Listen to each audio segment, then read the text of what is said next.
What's up, everybody? Welcome to Inside the Game, your one source for everything cool in video games. Now, you can always be a part of the show by going to InsideTheGame.ca, and there you can submit your clip or hit us up on Discord. Now, it's been a long time. We've been waiting for his return, and he's back. Scot Savage makes his debut in this week's episode, but before we get started, here we go with the Inside Scoop.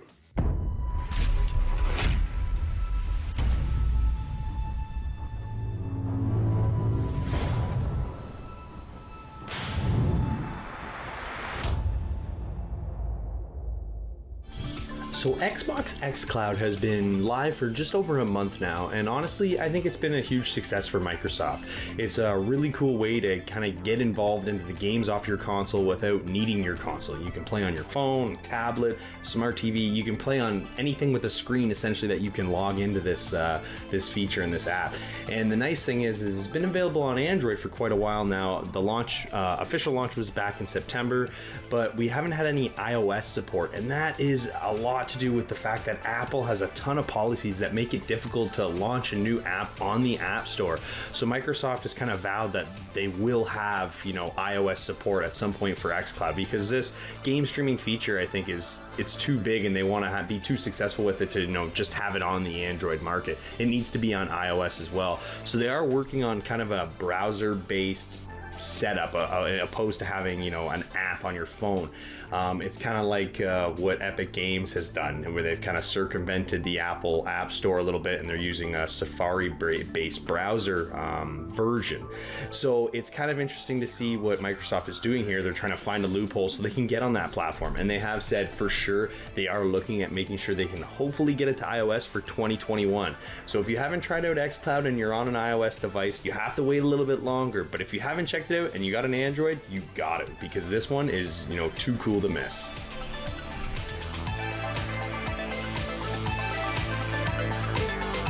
Some big news coming out of Sony this week, finally giving us the reveal of the PlayStation 5 UI. Not normally something that all that exciting, however, some of the features that they're bringing to the PlayStation 5 has us pretty pumped up. Sid Schumann took us through a tour of the new control center. One tap of the PlayStation button allows us to see everything all at once. Who's online, new game info, controller battery life, and a whole lot more. Another new feature are cards. Cards are a new thing to the UI, allowing us to see stories on games from publishers that we follow. Media you've also created, as well as screenshots and clips with the ability to share those to social channels and friends or in online groups. Beside the new cards are also activities. Activities allow you to see goals within a game and even give you the approximate timeline of how long it may take you to complete that activity. Parties have been enhanced as well. Now sharing your screen with friends will allow them to watch as you play along, as well as them continuing on with their game. Kind of a picture-in-picture-esque kind of mode where it allows you to bounce the picture around your screen so it's not interfering with your own gameplay. One of the other new features is the PlayStation Store. Not necessarily a feature, but a nice integration. The PlayStation new store will be integrated into the PlayStation 5 and not that standalone app that it is right now. If you want to see the full reveal of the UI, head to InsideTheGame.ca, where there, Sid himself will take you through it.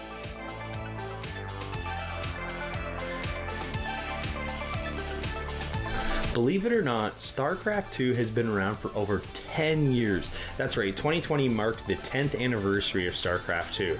Well, as good a news as that is, and I know how much of a cult classic this game can be, unfortunately Blizzard has announced that there's going to be no more new DLC or game content coming for Starcraft 2 anymore. They've ceased all operations in that department, and unfortunately there's only going to be bug fixes moving forward, and that's about it. We're not getting any new DLC content. So if you're a Starcraft 2 player, I know that's a big bummer, but if you're a Blizzard fan, if you look towards the future here, they have announced that the reason that they're kind of moving away from, getting more DLC for this older game is because they're currently working on Diablo 4 and Overwatch 2. We don't have any release dates or much information on either one of those titles, but we know Blizzard is definitely shifting their focus to these games next generation.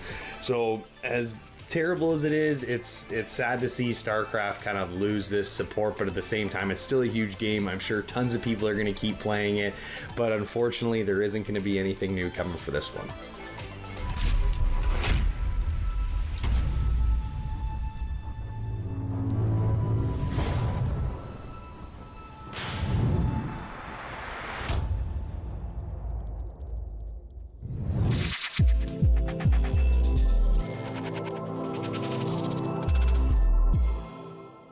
Hello to everyone. I was gone for a little while. I was in a little bit of an accident. We'll get to that at the end of the show, but I'm back now, and it's time to talk about Age of Empires 3 Definitive Edition. So I was out for a number of episodes. It's been a few weeks since I had a game to review, but my first assignment back is Age of Empires 3, and I gotta say, holy, how did I miss this when I was younger? This is such a titan of a game, a whole trend center in itself, and I gotta say, it lives up to the name.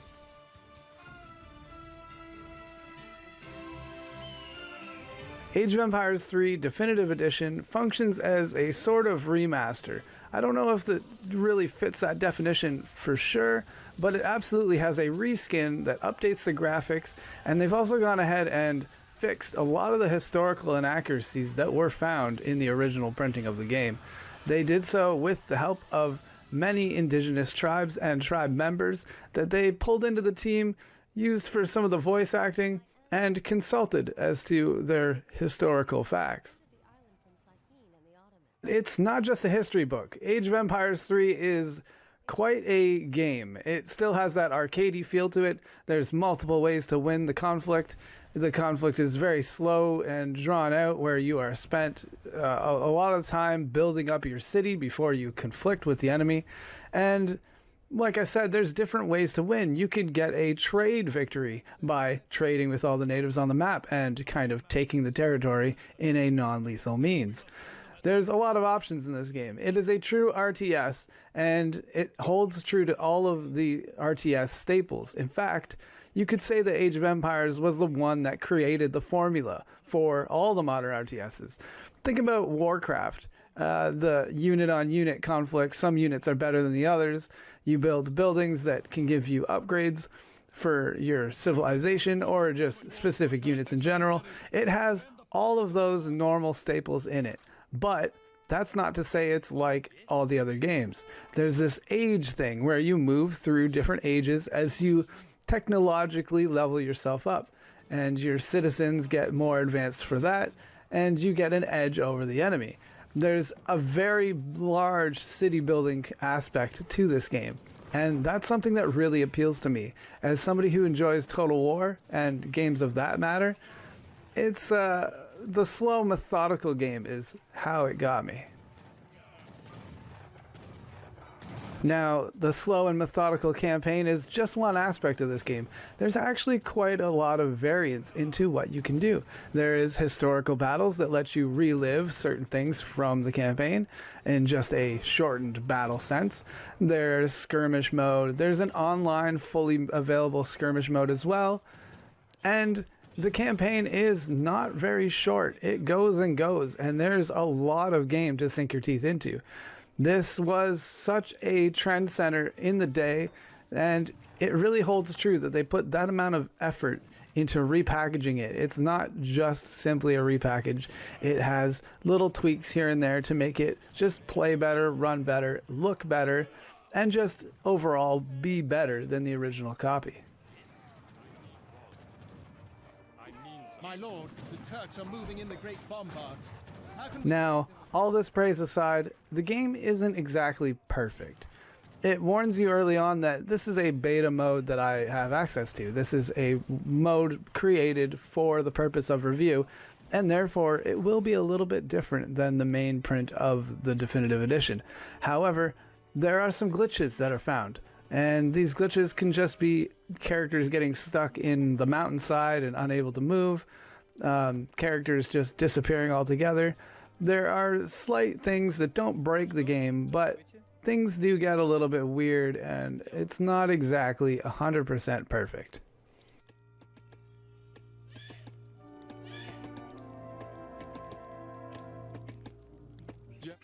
My only issue graphically that I have to point out is that the interface that you interact with seems a little bit dated. Just where the resources are, how to command your units, the unit information. You know, it definitely clutters the screen and it suffers from that early RTS kind of issue.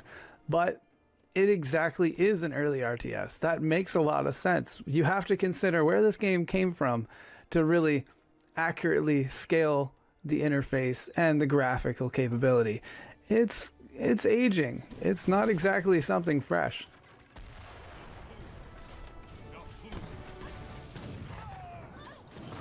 Well, I was gone for approximately 2 months, just a little under 2 months. And when I came back, my computer had gone through several updates. I've actually lost my audio capability. So for the audio department of this game, I unfortunately can't really debate on that one. I assume it has the original soundtrack maybe redone, cleaned up for better audio drivers, but I can't confirm this, unfortunately. I wish I had played this game on its original airing when it originally came out, and that way I would have a better meter stick, so to speak, of how to measure this game. But at the end of the day, again, it really came through. This game hooked me in a way that other kind of Warcraft, Starcraft, other RTSs just kind of fail. The city building really stands out to me. The character-on-character combat is deep. And the ages that you go through are varied enough to spice up the game when it needs it. And all the different modes, this game is a titan. And therefore, I have to give this one an 8 out of 10. This is a solid game, and if you're into RTSs, it is absolutely worth your while to spend just to check it out.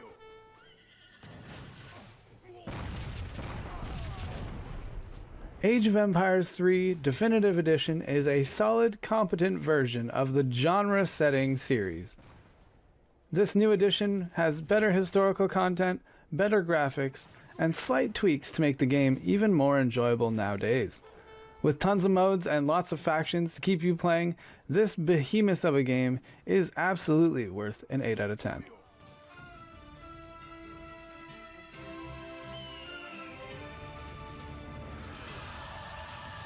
I mentioned at the beginning of this episode that I was gone for a little while, just a little bit under 2 months, and I wanted to just shed a little bit of light on that. I was involved in a solo crash on an e-bike, and I suffered some injuries that took a little while to come back from. And in fact, I'm still dealing with a little bit of the tremors left over. But that being said, I'm very lucky to be alive. I'm very thankful this year, and I'm counting my blessings from here on out. It was not a fun experience recovering from that crash, and if anybody is ever on an e-bike, if you intend on going over 20 kilometers an hour, just put a helmet on. Nobody expects the accident. It always gets you when you least are prepared, and those things, they go fast.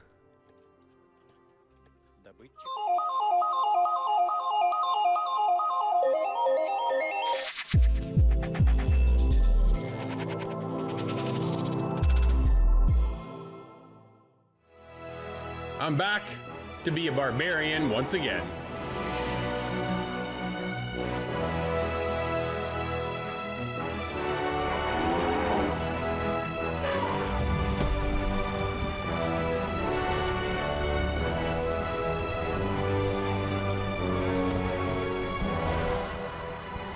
I came back to the world of Conan Exiles, the latest DLC, Isle of Sipta. The latest expansion puts us on a brand new map, and it was something I needed to explore. Playing Conan before and jumping into this new stranded, deserted island is definitely a different experience. Beforehand, I was over in this desert area, and now things are a little bit more lush. You're able to pick your side of the map. Again, whether or not you want to start off on a more difficult section, or you want to kind of maybe ease your way into the game, that's where I started. I am typically not looking to get my butt handed to me right away, so I wanted to do something a little bit more easier and kind of get the grasp of being back. Now, this is a brand new reset for the game as well. It allows players who are familiar with the game, but it also introduces stuff for those who've never played, allowing you to not feel so overwhelmed when coming back to or just joining the world of Conan. It's very cool and allows you to experience a different survival game, I would say. And when I started, I'm on this deserted beach and I found a massive shipwreck, and from there, that's where I started to build my base. If you want, you're able to go out there and do the PvP side, but it's a little frustrating when you leave the server to come back to have your whole base, everything you've gathered, just completely destroyed. That's the joys of playing on PvP sometimes, so I went for the aspect of going PvE in co-op. I went for the single player experience, allowed to bring in a friend or two and head out and explore, and there is lots to explore.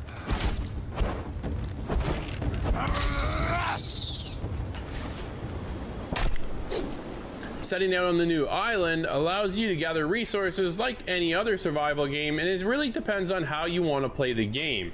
You can just solely build a base, and to be honest, I spent a few hours just working on the base alone and kind of customizing it and gathering resources so I can build a craftsman table or a furnace and start building up other resources. And from there you put in your shrine, kind of your temple, and you're just expanding all the time. To be honest, I could just sit there all day and work on my base, building out new sections, areas, putting in new furniture, there's all kinds of things to do. And I think that's really cool when it comes to the world of Conan. It's not light on content by any means, but if you're looking for more content, well, there's all kinds of DLC that you can pay for. And I think that's a little disappointing, to be honest, because some of the DLC that keeps coming out has some really cool features, but for you to get those, you're gonna have to buy those. They aren't free, right? But there's a ton of content already in the game, but if you're looking to expand it even further, there's definitely other DLC packs out there that let you get other armor and upgrades and mounts and things of that nature. And it's super cool when you're able to get out there with some friends and explore to see what else is in the island of Isle of Sipta.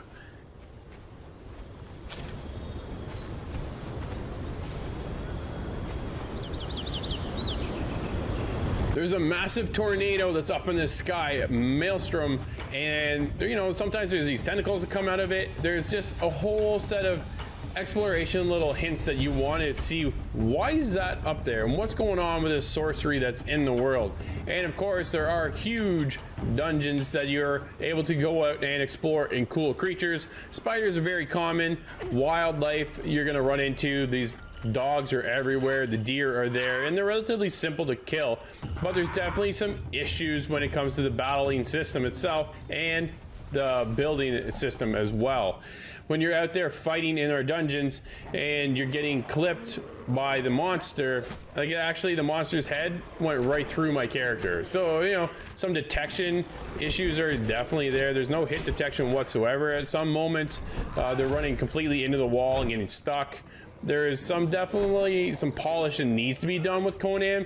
When it comes to the building system, it's solid, but there's still issues as well. I like my stuff to be straight and narrow, and when I'm building on the ship, I got a set of stairs that go off the ship, but they don't match, they don't line up with my ship itself. It actually goes above the ship. It's kind of just annoying. I can't make it perfect, I guess, and that's my biggest struggle, because I like to see that perfection there, and it's just not really there. Certain aspects will clip on, certain things will not. So 1 minute I'm building a foundation, building off that foundation, and then I can't add more foundation parts to it. Okay, now what? Well, then I start going into the ceiling tile instead, and the ceiling tile takes over and allows me to expand my floor space. But then it just seems weird that if you want a foundation, you build the foundation, and that's how you build your foundation of the base, not put a ceiling tile in its place.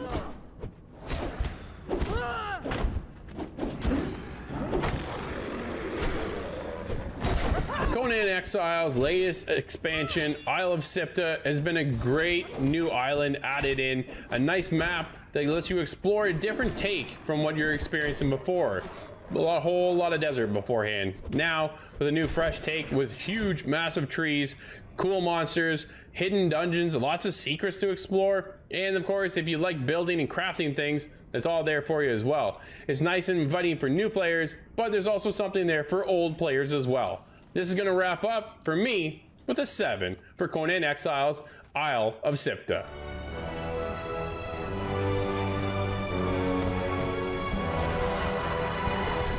The latest expansion for Conan Exiles, Isle of Sipta, brings a new and exciting map to explore. Hidden secrets and more to explore is great, but hit detection, clipping, and small building imperfections prevent the game from being perfect.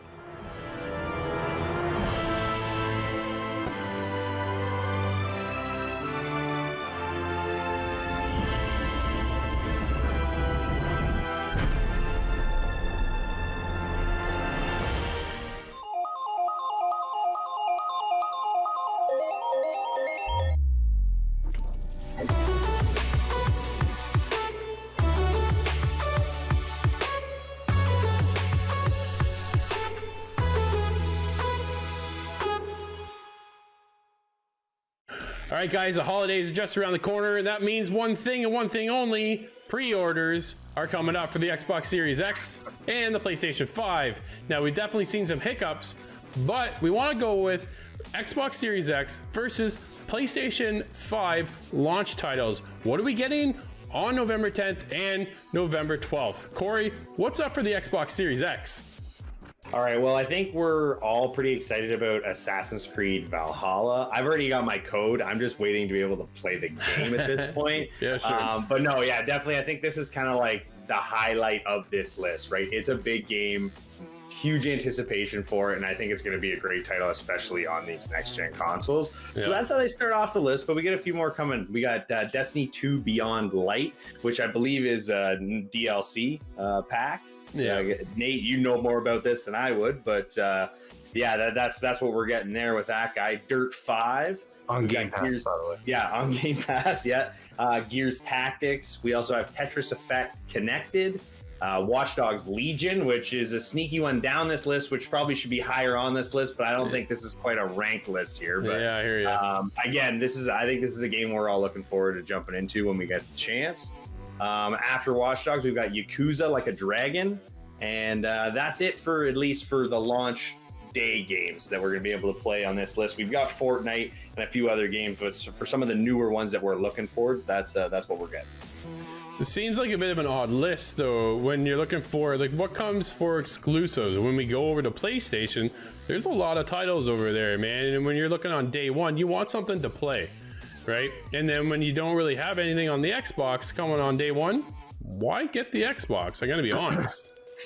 Well, man, like, there's really, what's the only game that I could think of is Yakuza that's actually like an Xbox Series X exclusive on launch day. Gears Tactics hasn't been put on console yet, so that'll be, it's been on PC because we reviewed it earlier this year. But a lot of these games, like, it's kind of a misstep, man. It's honestly because Halo wasn't there. I think they were really kind of banking on that being, Halo. Like, that's Xbox's thing, and it's unfortunate, but we'll kind of get into that later. But, let's look into PS5's list because theirs is looking much juicier, but in all honesty, still not like super enticing. Like, oh man, I'm going to let Drew gush. Disagree. I will disagree with you. Hands down, for launch games, PlayStation is easily the way to go. Xbox Series X, as we just talked about, really has nothing there at launch. But let's look at PlayStation 5. Demon's Souls, exclusive, right? Huge remake. Blue Point knows exactly what they're doing when they're remaking these games, and they crush them. And without a doubt, Demon's Souls is going to be another one that they're just going to nail right out the park. And if you're into that Souls genre, then, going back to where it all started, or if you're into that now but never played the OG, then here's your opportunity, right?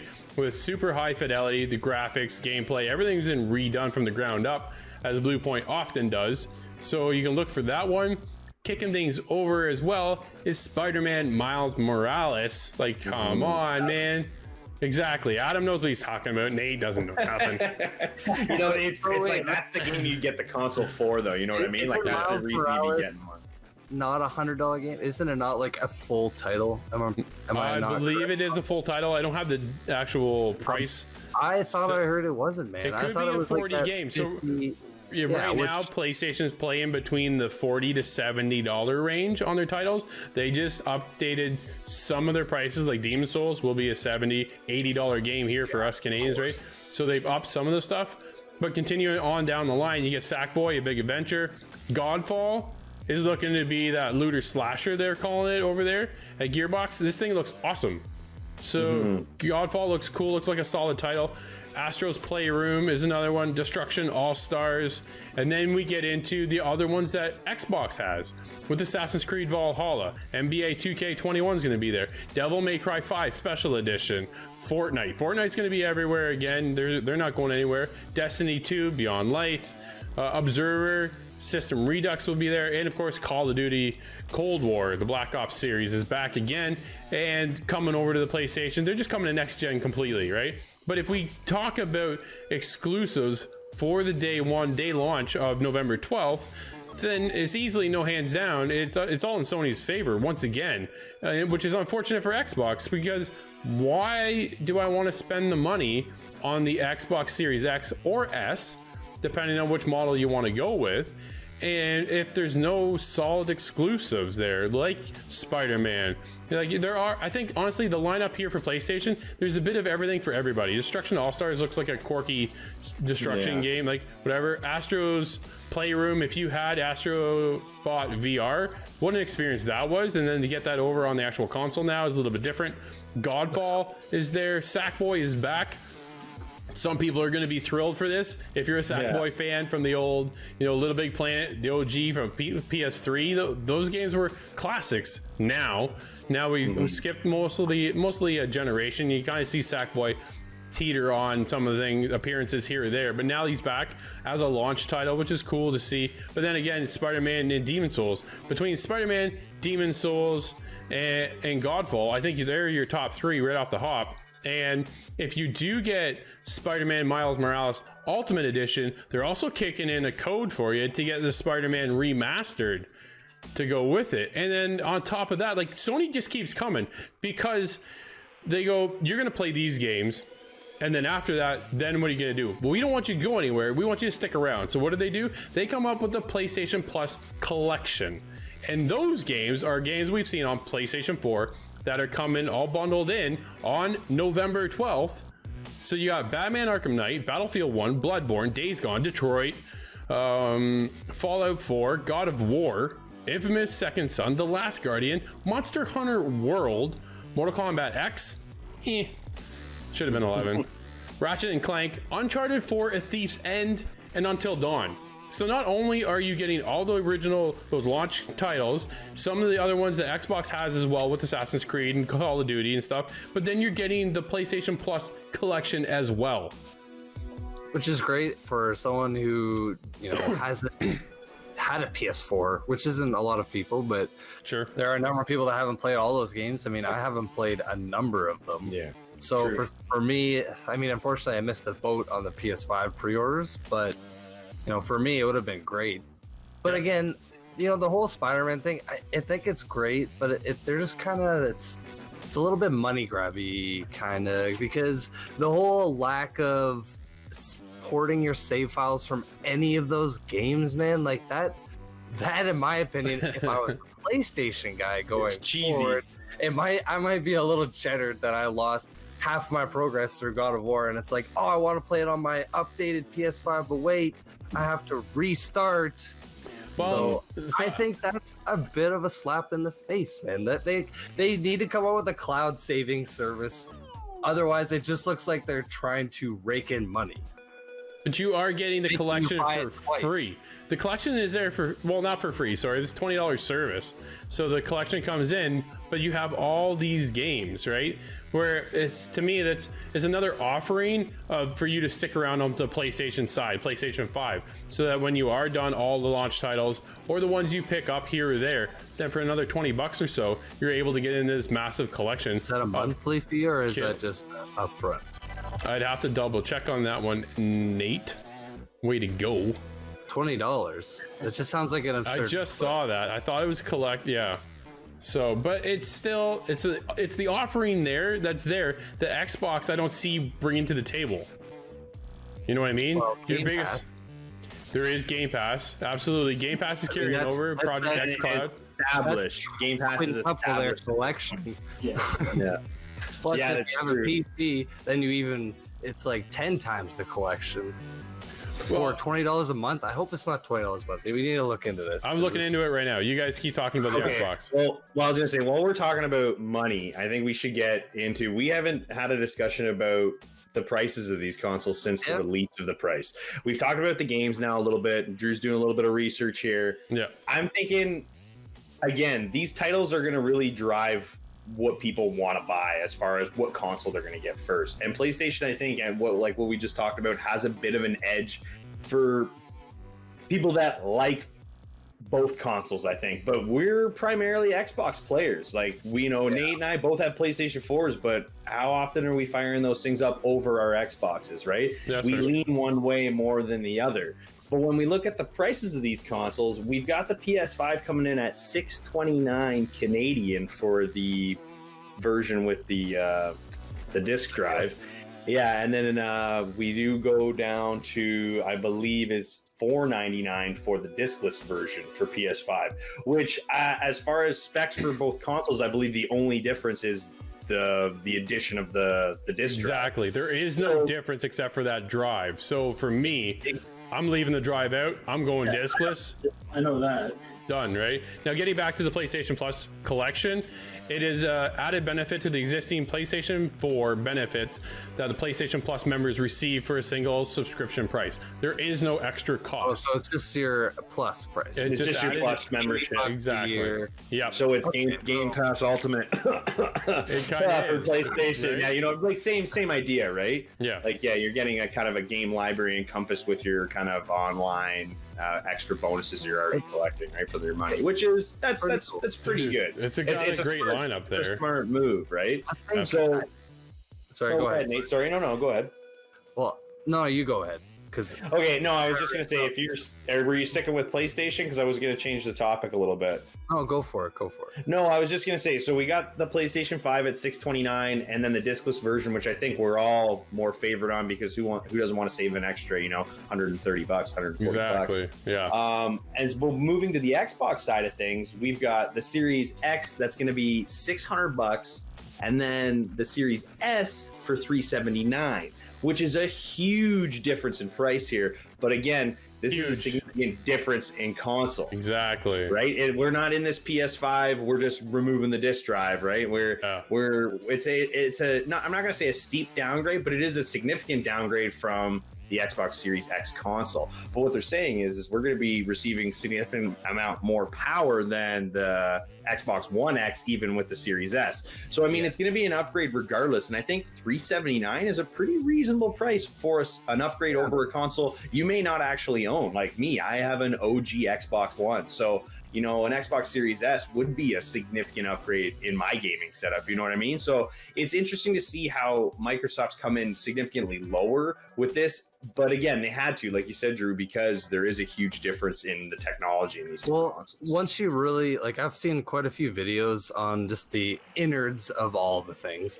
And the biggest difference with the X and the S is honestly the whole 8K upgrading and the 4K at full potential, because it plays at 1440p.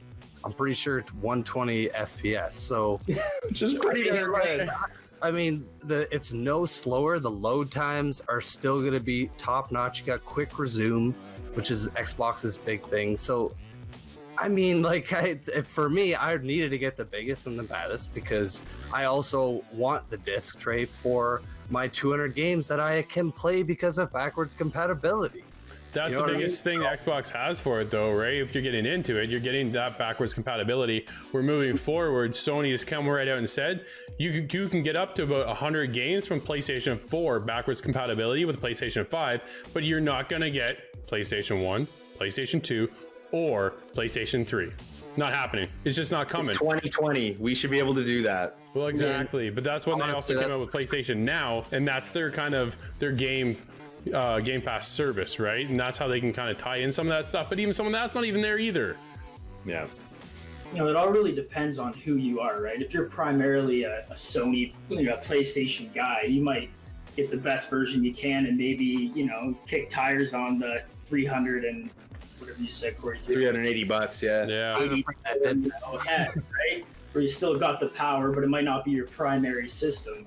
Sure. And then vice versa, right? I'm more of an Xbox guy. I haven't had a PlayStation for a while, but I'm probably gonna end up getting both in the long run, right?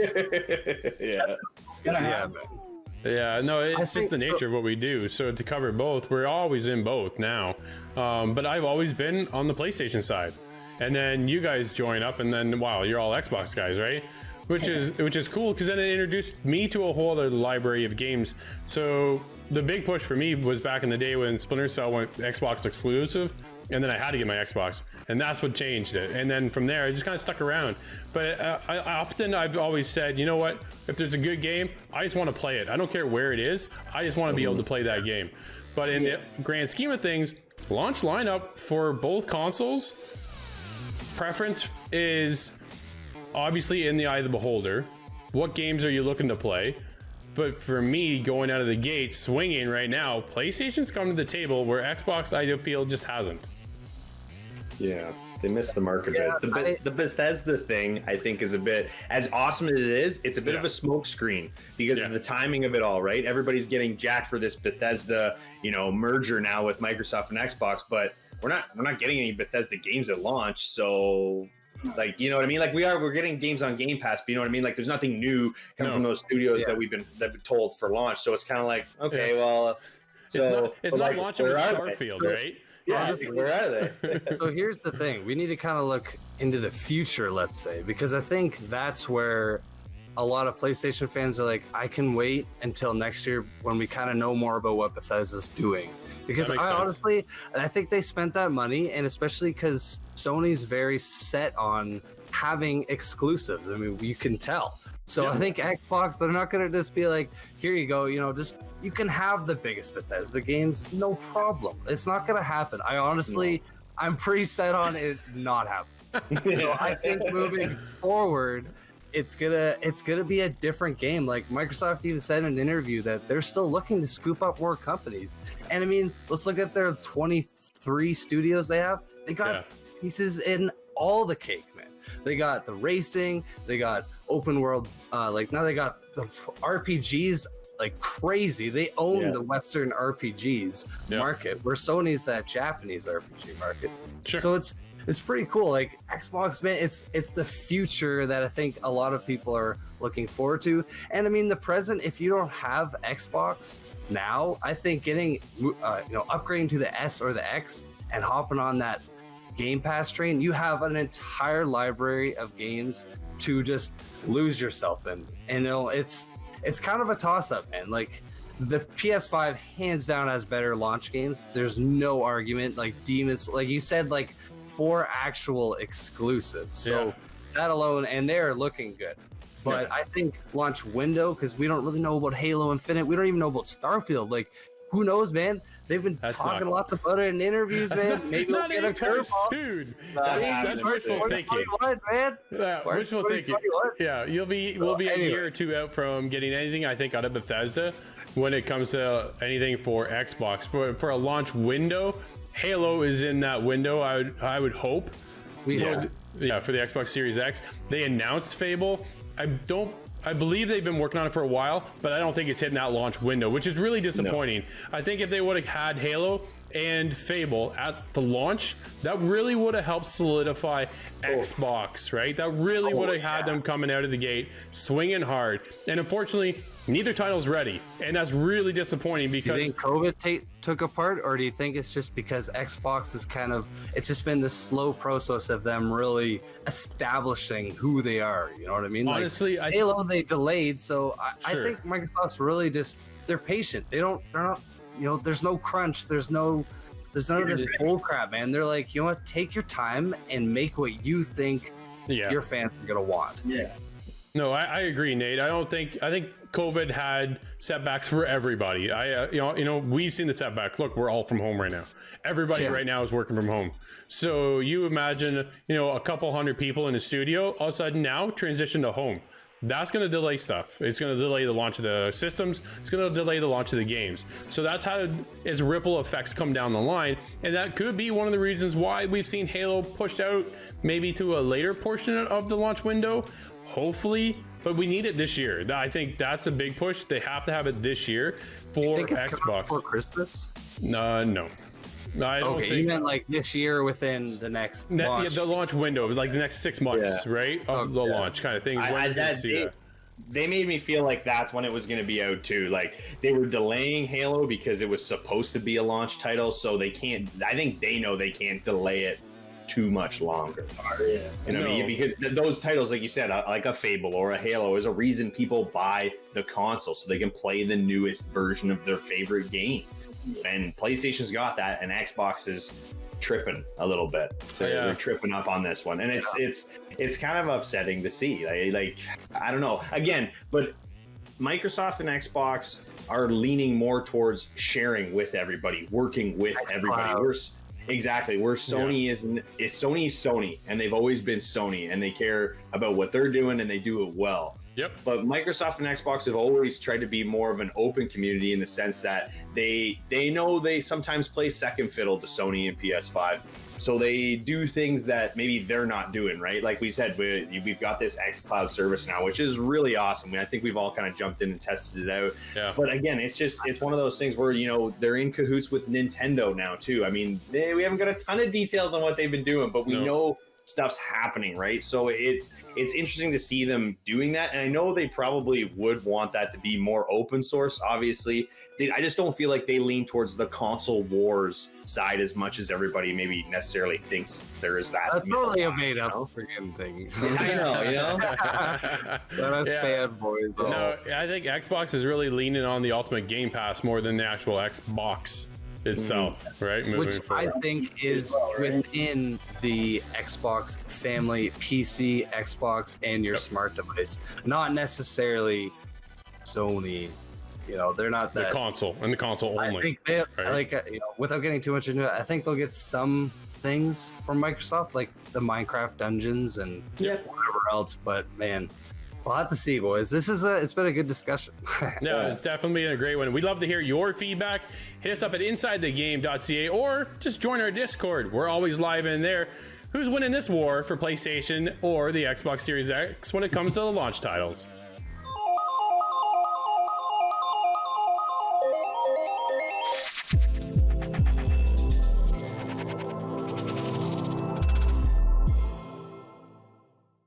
All right, Corey, it's time to light that torch and get through these dungeons. In a world of magic and mystery, will you choose fame? Will you choose fortune?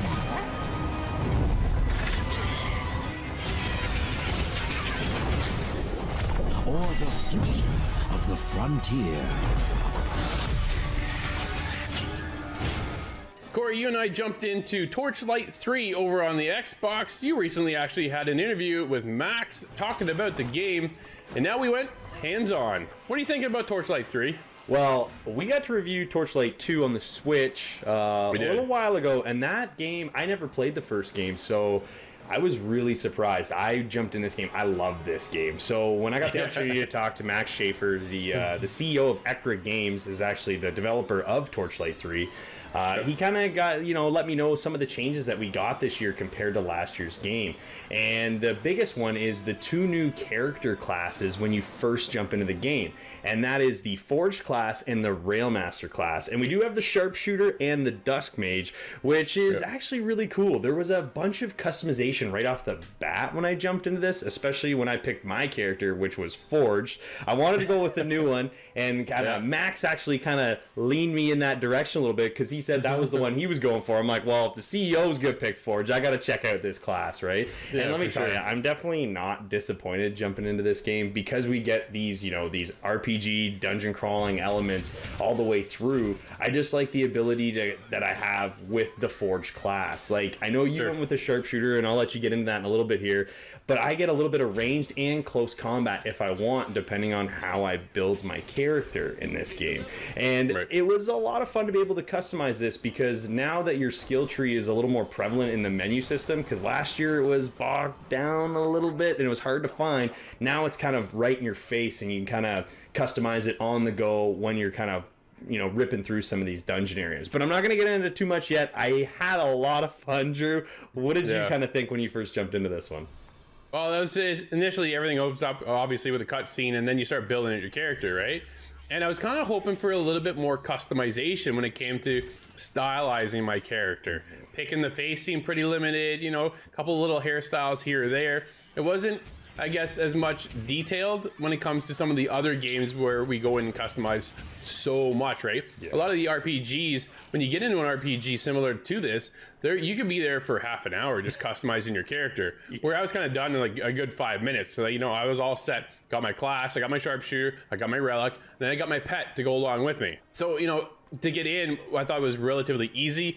I was hooked, dude. The minute I started, I was in though. Like, okay, my character's done, which was, I was kind of hoping for more, but to go out and then start just laying down all these goblins and things like that and shooting from a distance that's my style, right? I'm either a stealth character or I kind of tend to sometimes sit back a little bit and then shoot and kind of take over there. And then I went with the frost setup for my character too. So I'm freezing characters, right? And then I'm shooting them, so they're not even moving, more or less, and I'm able to kind of pick them off and stuff. It was cool. I thought the shooting mechanic it has the assist, right? You can feel that assist lock on for this type of character.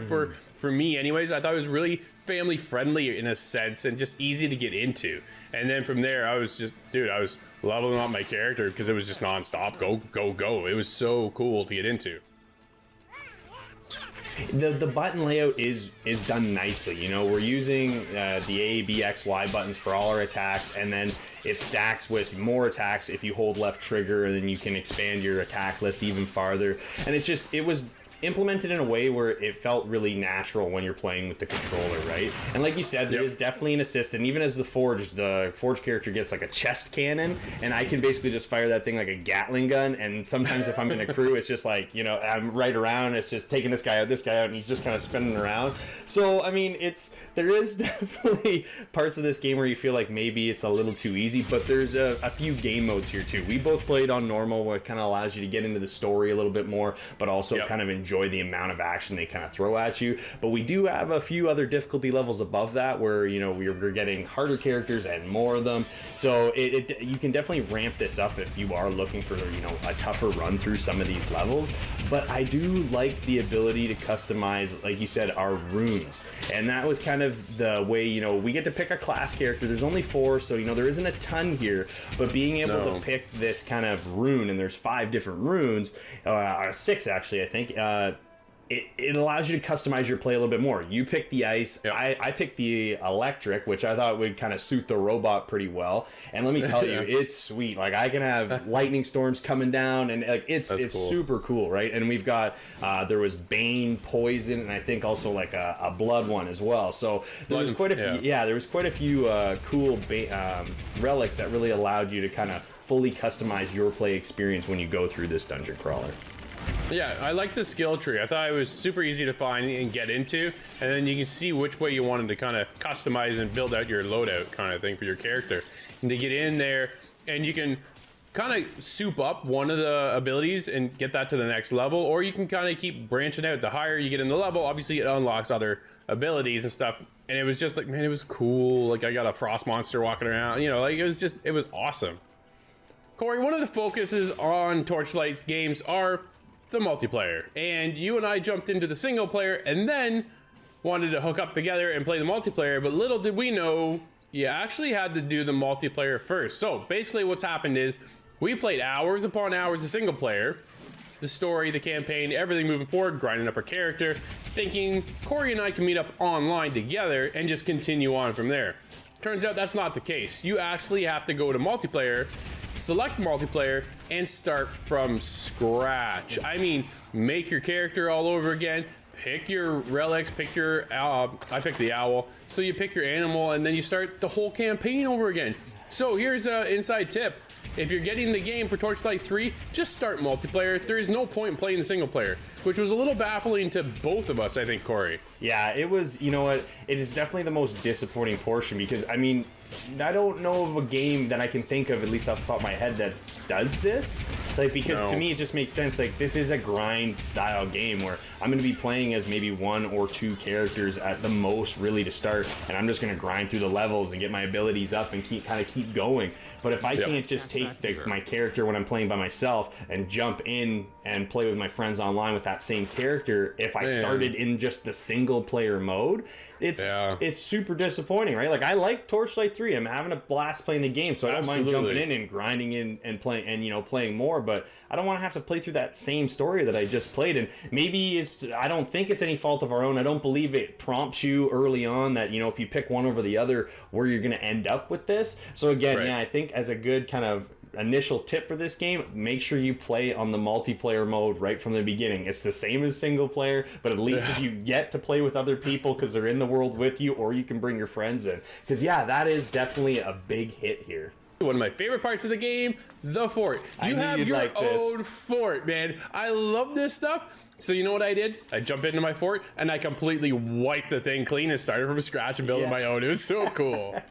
The fort is definitely a really cool aspect that they brought in, and I think you're definitely going to take more advantage of it in the multiplayer side of things, because people can come across your fort and kind of check it out as they're kind of roaming the world as well. But there's a ton of customization here. Like, we can change all the kind of decorations as we find new ones, you know, as we go throughout the worlds. But then we have, you know, different stations that allow us to, you know, use some of the materials that we've mined and, you know, build certain things and allow us to upgrade certain pieces of equipment. So, you know, the fort really brings this whole level of customization in that you definitely don't necessarily need in a game like this, because it's already so full with things that you can do, especially with just building your character. But to have this as a bonus, I think, is like a huge plus for this game. So I mean, maybe if we played single player first instead of multiplayer, so we got a hit on this game. But if you play from multiplayer and you get all these things, man, it's pretty awesome package.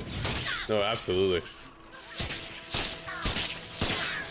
Corey, I think we've lit up that torch pretty well with this one. Torchlight 3 for me has kind of got a bit of a mixed reaction with the multiplayer.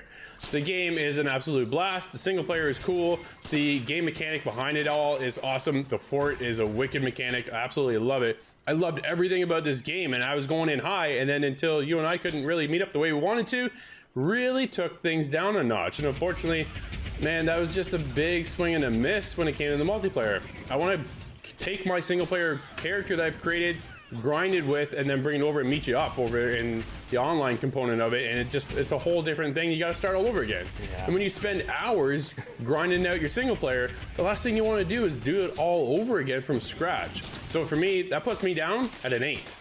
Oh, all right. You know what? I'm just a little bit higher than you here. And again, I think our biggest issue here was the fact that we both jumped into the single player and then realized we couldn't take that character over to multiplayer. And that is a huge hit. We should be able to transfer characters back and forth so I can hop on and play with my friends and help them grind through the early levels because I got a maxed out character. You know what I mean? Like, I want to be able to do that at some point. And unfortunately, that was a big hit here. But for me, it doesn't detract for how much fun I had playing Torchlight 3. I love the fact that I got to play as one of the new classes is a forge class. I think it's super awesome. My robot has tank tracks for feet now. So I'm just saying, like, I'm having a blast playing this game. And yeah, you know what? Now that I know, I'm going to hop over to the multiplayer and start grinding away now before I get too deep into this game.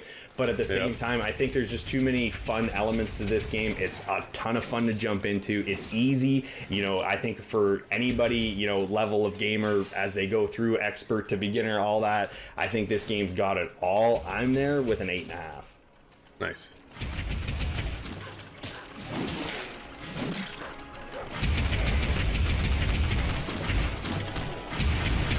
Torchlight 3 has great gameplay and awesome character design. And the 2 new classes, Forged and Railmaster, are a really nice addition, and the menu rework this time around looks really, really good. But the fact that I can't bring my single player character over to the multiplayer side of things is definitely a big upset.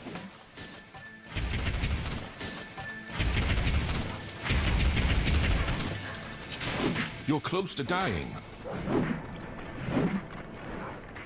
The guys and I were hanging out on our Twitch channel over at twitch.tv/theofficialitg and playing one heck of a party game. At sundown, shots in the dark is an absolute blast. There's nothing like hiding in the shadows and then taking out your buddies. Check it out.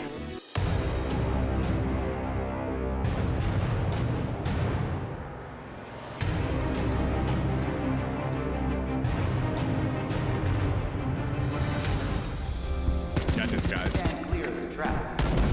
Stay clear of the tracks. I could hide from you, Adam. Oh, I thought it was out of the way. Stand clear of the tracks. How do you melee? You can't. You can't We do were that. up. We were Triple kill. What the heck is that? Oh, I thought I was dead. Get out of here. You do. Stand clear of the tracks. Oh, Take I the thought I tracks. shot you for Oh, no. sure. Oh, I was reloading. Oh, Adam. You got lucky that you're. How are you still alive? Scott! Yellow killing spree. Oh, I tried a third party. I got Yeah, Scott, but that's what happens. Oh, oh.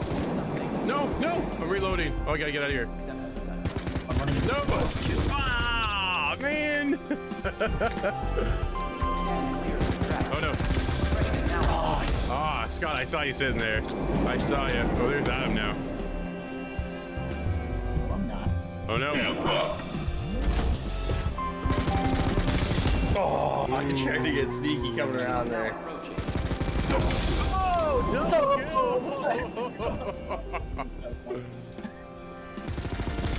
Oh. Yeah. Payback. SMG's vicious, I man. like it. I like it. Now approaching. Oh, no. You missed me. You missed me. I gotta run over. Oh, I tried to hide. Oh, he got us, Scott. Yeah, he's shaking his head. That's right. Oh! Oh, I'm frozen? Oh, the Nah, you lost. Dang. You're one. Should have started with the SMG, man. Holy. Yeah, it's Use the wrecking. shot and SMG's the way to go, I guess. Yeah, I like it the rips. shotgun, Well, though. the shotgun's good too, but you only get the 2 shots before you gotta Yeah. reload, right? So it takes a bit of. Well, that'll wrap up this week's show. Thank you so much for watching, and it's also great to have our own buddy Scott back. Now, you can be a part of the show by going to InsideTheGame.ca or hitting us up on our Discord, where there you can submit your clip and end off our show. But we have our very own mailbox getting us covered with a whole team wipe in some Call of Duty Warzone. Until next week, see us all later, and thanks again for watching.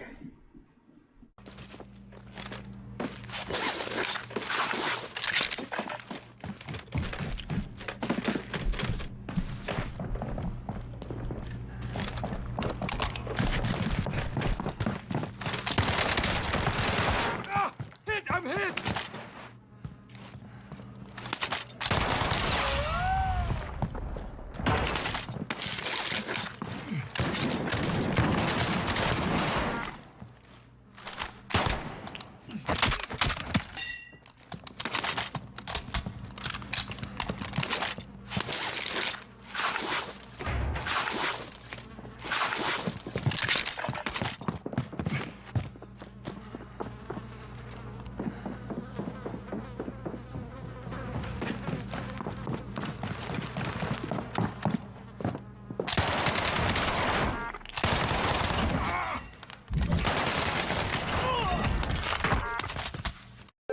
Call the Rogers TV viewer response line, email us, or connect with us on social media.